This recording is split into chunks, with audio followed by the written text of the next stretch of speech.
मित्रांनो, कल्पना करा तुम्ही भारतात फिरायला निघालाय। वाटेत एखादं गाव लागतं आणि तिथे एक फलक दिसतो, पोलिसांची परवानगी घेतल्याशिवाय गावात प्रवेश करू नका।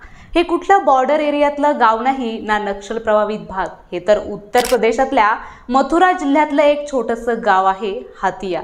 पण हे गाव इतकं खास का आहे की जिथं जायचं असेल तर आधी पोलीस परवानगी घ्यावी लागते आणि असा फलक का लावावा लागलाय?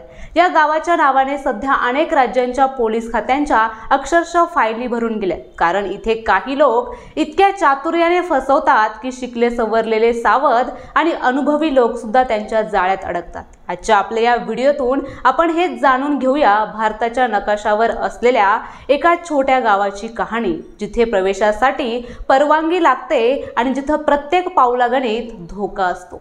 तर नमस्कार, मी प्रतीक्षा, तुम्ही पाहताय पुणे प्राईम न्यूज।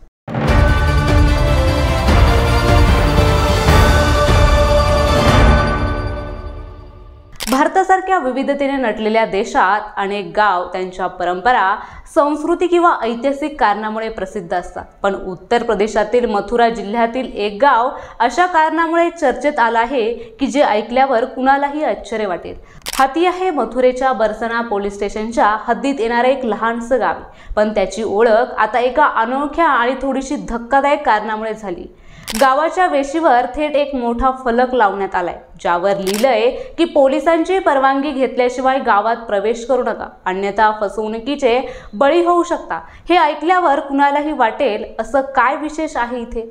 हातिया गाव, या गावातील अनेक लोकांनी मागील काही वर्षात देशभरातून येणाऱ्या लोकांना इतकं चातुर्याने फसवले की पोलिसांच्या माहितीनुसार हातिया गावातील लोकांची फसवणुकीची पद्धत इतकी हुशारीने आखलेली असते की शिकलेले आणि सावध लोकही त्यांच्या जाळ्यात अडकतात।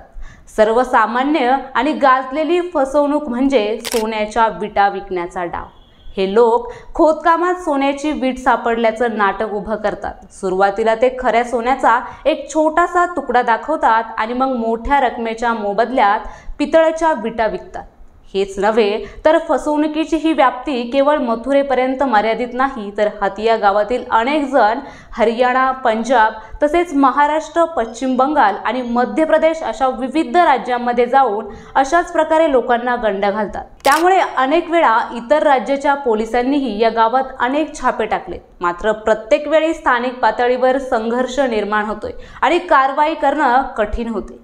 या गावातील फसवणुकीचे प्रकार फारच चातुर्यपूर्ण असतात। केवळ सोन्याच्या नावानेच नाही तर काही वेळा धार्मिक विश्वास, कौटुंबिक अडचणी किंवा हृदयद्रावक कहाण्यांचा आधारही घेत हे लोक लोकांच्या भावना भडकवतात। अनेक बळी पडणाऱ्यांना नंतर लक्षात येतं की ते फसवले गेले आहेत, पण तोपर्यंत उशीर झालेला असतो। या सर्व पार्श्वभूमीवर प्रशासनाने गावावर विशेष पाळत ठेवायला सुरुवात केली। पोलिसांकडून गावात प्रवेशावर थेट नियंत्रण आणण्यात आलं असून कुणालाही थेट गावात शिरता येत नाही। हा निर्णय एका बाजूला कठोर वाटू शकतो, पण फसवणुकीच्या प्रकरणांची संख्या पाहता तो आता अपरिहार्य बनला आहे।